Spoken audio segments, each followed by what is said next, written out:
I think the emotions kick off before you actually get to the crease. For me as a batsman, I get more nervous and I get more anxious to do well and want to perform as a batsman. As a bowler's running in, what's going through my head is watch the ball, move your feet, don't get stuck, and hit it.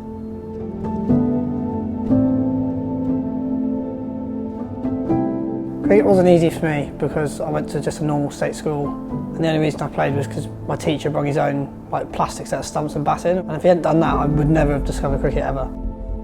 I never ever thought I'd experience something like this. We're not a high income family, we're quite just a normal standard working class family. My parents, they've really supported me throughout my career. I mean, they've funded my whole journey to Bakerfield trains. I would not be in any circumstance I'm in without them.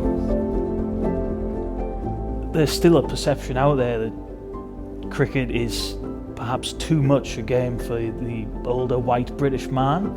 It has an image of being posh, and this is a problem. Germany pushes it away past mid-off, and I've seen many a cricketer come and go. I'm Rod Aldridge. I'm the founder and chair of the Aldridge Foundation. My foundation started as a result of my retirement from the business that I created called Capita, and I decided that I wanted to do something that would put something back into the community, but particularly focusing on education and young people.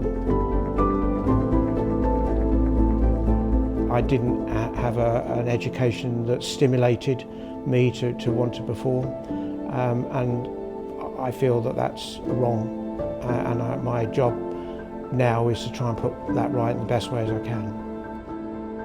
I decided that I wanted to become an academy sponsor of schools that were not performing well.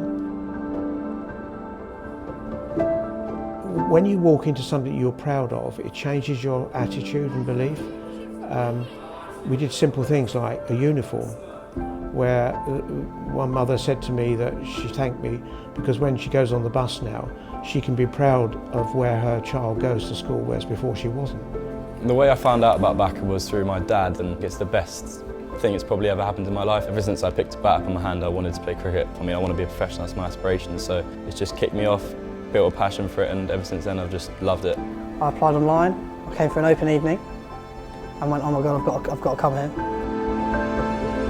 I think cricket has got much more that it can offer than it really believes. And what I wanted was to differentiate the offer that we had at Backer. We are the state schoolers' choice of Sussex cricket. By having a cricket academy where students can do their academic studies in the morning and then play cricket in the afternoon, it's a very different mix. We're with each other every day, all day. You're either in the gym or you're watching your mates suffer while they're trying to do a bleep test, and that's the opportunity you get here. It's not just turn up, have a bit of a net and then go and play and see if you do well. They are really desperate for you to win, and the way they do that is by getting you in every day, and it's by giving you the best that they can offer. What I'm interested in is how do you develop as a person, to be ambitious and believe that things can be changed. And so we have attributes that we talk about, like working in a team, taking risks, being passionate, being determined. And we've driven this belief into the young people that their background is not a problem, their background is a statement, but it's not something that should hold them back. Well, cricket has made me a much more confident person. When I was a little boy, my mum used to say you just hide. Like, you didn't talk to anyone, you didn't want to even say hello to anyone. And then sort of the ability of sport and the confidence it gives you sort of changed everything. The coaching is unbelievable. We have one current professional cricketer and one ex-professional cricketer. There's not much more you can ask for when you come for a cricket coach. Alexa's a level 4 coach, the highest you can get. They have all the knowledge you can ever need, and if you can pick their brains, you've got it all at your fingertips, really. But then they're also really good at sort of just taking you away and sort of dealing with the mental side of the game as well. Rather than keep on saying to you, you're not performing well and you've got a problem, find out what they're good at, and that then stimulates them to perform better academically. It opens them up as people.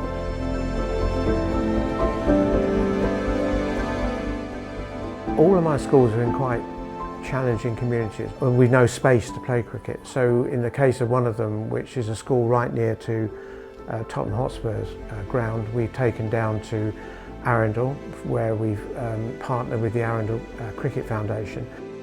What we do here is provide these young people with magical experiences using the power of cricket and our unique setting here to support these young people with their education, their well-being, and hopefully give them the tools and confidence to grow and thrive in life. They come down for a residential stay. For many of those young people, this is a series of firsts. For them to have the freedom to run around at 10 o'clock at night without fear, without worry, was a huge thing for me. You know, to be able to provide that opportunity to those youngsters was quite something, because clearly that isn't possible where they're from. They leave with a renewed or a new sense of confidence, self-esteem, creativity, focus, resilience, and just a feeling of positivity towards the future. And then we met this incredible team around the Willows.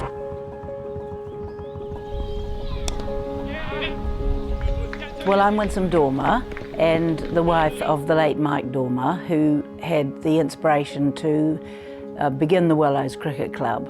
It's gone from strength to strength and fulfilling Mike's dream of encouraging youth to play against experienced and successful cricketers, and to understand the spirit of cricket, the spirit of the game, and to find leadership amongst their ranks. It's not within a school, it's in a cricket club, but what we're doing within BACA is very similar. I was very taken by the discipline that was brought to cricket. You know, your ability to communicate and to talk, to present yourself. It's around sportsmanship, playing the game the right way, respecting yourself, respecting the opposition, respecting your teammates. More particularly, enjoying the game and falling in love with it, because not everybody can be a test player or superstar.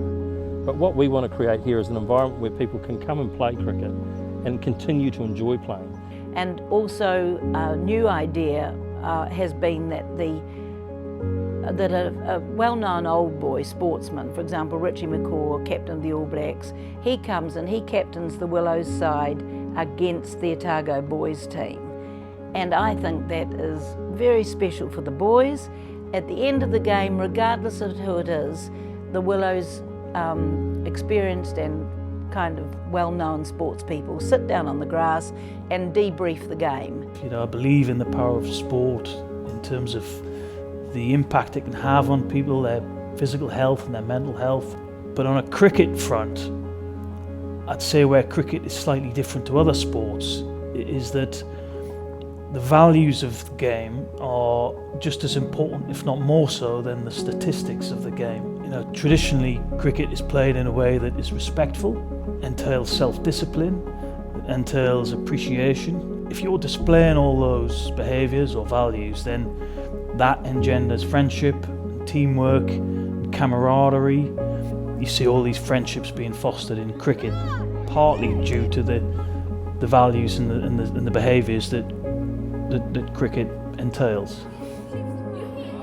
The school element is where you've got to start from. If you start from the school, you can embed it, and then they will take the culture with them to clubs and their own families. That's why I'm so excited and proud of what we've done. I mean, we're in the top 100 cricket schools in the country, which is unbelievable as per the cricketer. But the interesting thing is there's only 6 that are state schools. Scaling it needs other investment, whether it's government investment, whether it's private investment, and I'm very proud of what we've done. It's something that could be replicated elsewhere. Those that set up this charity 37 years should be very proud of the vision that they had at the time. You know, in my biased opinion, I feel it was quite groundbreaking, because this facility here, whilst to many may be thought of as an elite venue, has been opened up to every part of the community without fail. From BACA, I've learnt that people help you even though they don't have to help you. So respect is definitely the biggest thing I've learned from coming away from BACA, 100%. Biggest takeaway I've learned is to sort of trust yourself, and also I've also learned how to talk to new people I've never met before in my life. We just want to keep it growing and see young people get the opportunity. Anything is possible if you believe in yourself and that you can achieve, and our job is to give you the best chance of being able to do that. And all of this is just part of that young person seeing a life beyond perhaps what they may have seen before. As I said, to really see that their self-worth and the opportunity that's out there for them, irrespective of their background. And if they work hard, they know that they can make it, and it really does allow them to dream.